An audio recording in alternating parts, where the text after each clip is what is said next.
Warlord Villainous stood atop the battlements of his fortress with a sneer on his face. Below him was someone he thought to be a myth, a tale made up by nurses to entertain children. Maybe he'd entertained the idea of the figure existing once or twice in his own thoughts, but never had he expected to have the person himself on a black stallion before his own gates, in gleaming silver armor and holding the severed heads of not one, not two, but 3 of his scouts. The Immortal Knight looked up at the warlord. In his right hand he held a rope. At the other end, the heads were tied together.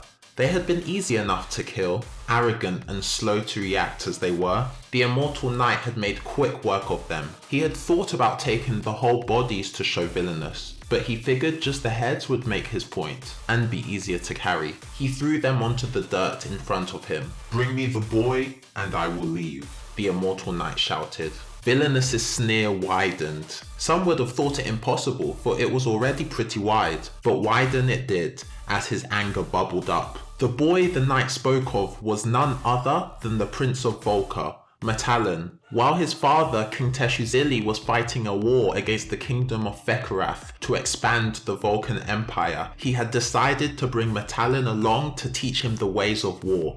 The thing was, Metallin had only been 12 at the time. His father wanted to teach him, yes, for Metallin would one day be king, but he did not want to recklessly put his son in danger. So during battle, he had kept Metallin camped well behind the front lines, with a small force of soldiers to protect him. This had continued the last 2 years as the war went on, and Warlord Villainous, to the west, had heard of this. So in an aim to extort money from the rich Vulcan Empire, he had sent his men to kidnap Metallin. When he had asked for the ransom of 1,000 Vulcan seals, he had not expected the legendary Immortal Knight to turn up demanding the boy back, but there he was. Villainous's sneer then turned into a smile. If he defeated the Immortal Knight, the Vulcan Empire would have to take him seriously. He could up the ransom price even more. He laughed then. He would see if the knight was worthy of his name. "Archers!" Villainous called, and immediately the battlements were lined with his soldiers in purple, holding drawn longbows. "Fire!" The arrows sliced through the air, speeding towards the knight. He whirled his horse around, trying to get away, but it was too late. Although they glanced off his armor, leaving him unharmed, his horse was not so lucky. As the arrows pierced its hide, it let out a wail of anguish and dropped to the ground, pinning the Immortal Knight underneath it. Warlord Villainous laughed again. This was the so-called man that death feared. He turned to the giant of a man standing at his right. He was so tall that his father had claimed his mother had been a giant. That was before the boy named Malvor had killed his father for trying to discipline him as a child. Malvor was a heartless brute, just how Villainous liked them. "Malvor, finish that charlatan."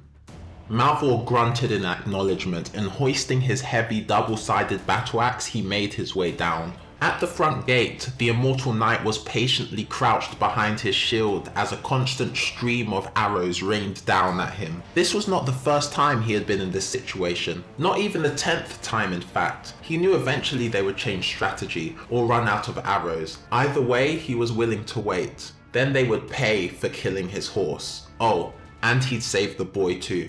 Surprisingly, the arrow stopped far sooner than he had anticipated. He peeked out from under his shield, and what he saw pleased him. It was a big man. He loved fighting the big men. They were always so arrogant, since in most cases, no one had ever been able to stand up to them in their lives. So when they fell, the look on their faces were often oh so sweet. He stood and drew his sword. "I, Malvor, will kill the Immortal Knight for Lord Villainous," the one named Malvor shouted, and raised his battle axe above his head. A cheer came from the fortress walls. If anyone had been able to see the Immortal Knight's eyes, they would have seen them roll. See? Arrogant. Malvor charged with a scream and leaped at the knight. He was pretty fast for a big man, but the Immortal Knight was faster. He ducked the axe strike and shuffled to the side, stabbing his sword into Malvor's armpit in the space between the plates of his armor.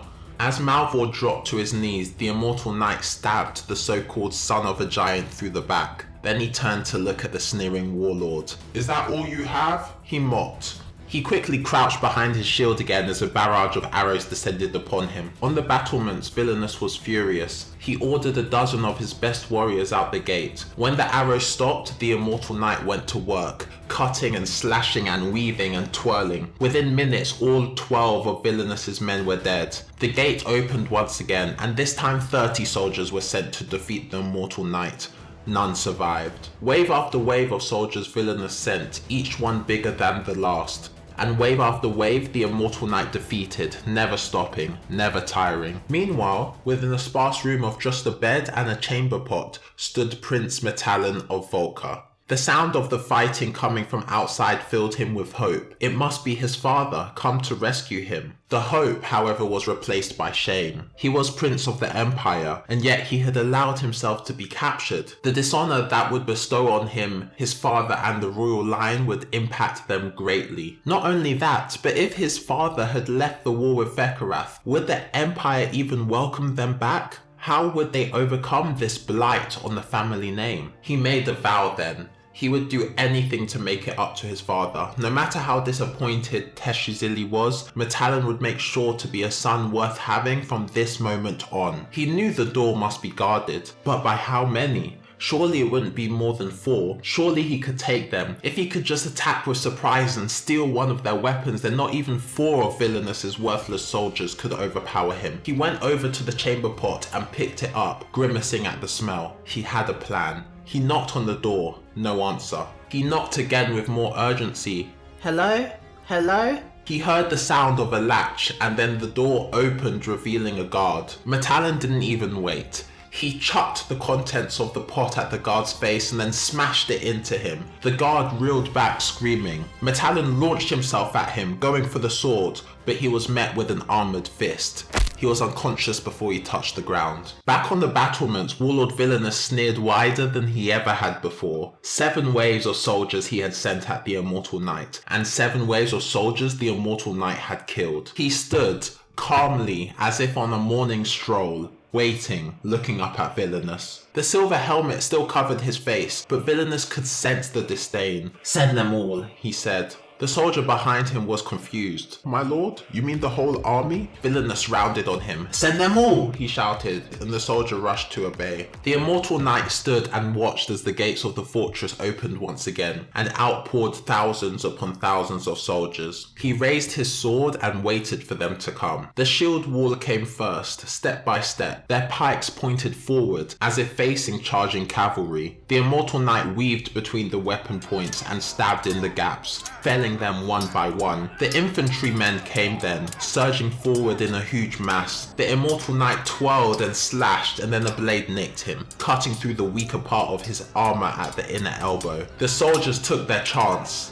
leaping and cutting. For every strike that hit the Immortal Knight, he killed 10, yet the strike started to build up. His armor was battered, blood seeped from his body beneath. Then a young spearman, in his first ever battle, struck from behind, piercing the Immortal Knight's neck right through. Not wanting to take any risk, others piled on, hacking and slicing until the Immortal Knight hardly resembled a man, just armor around a jumbled mass of flesh. A cheer went up, and Villainous, despite himself, breathed a sigh of relief. "Bring him to me," he ordered before spinning round and marching to his throne room. The soldiers outside picked what was the Immortal Knight up from the ground and carried him into the fortress, the rest filing in afterwards. They had won, they thought, for who could have survived what they had just done to him? Maybe, just maybe, if Villainous had not let his disbelief cloud his judgment, and had just paid attention to the name that the knight was known by, his ultimate demise would not have happened. For most, it would have been quite obvious, but not for the prideful Villainous. There was a reason the knight was called Immortal, and Villainous was about to find out why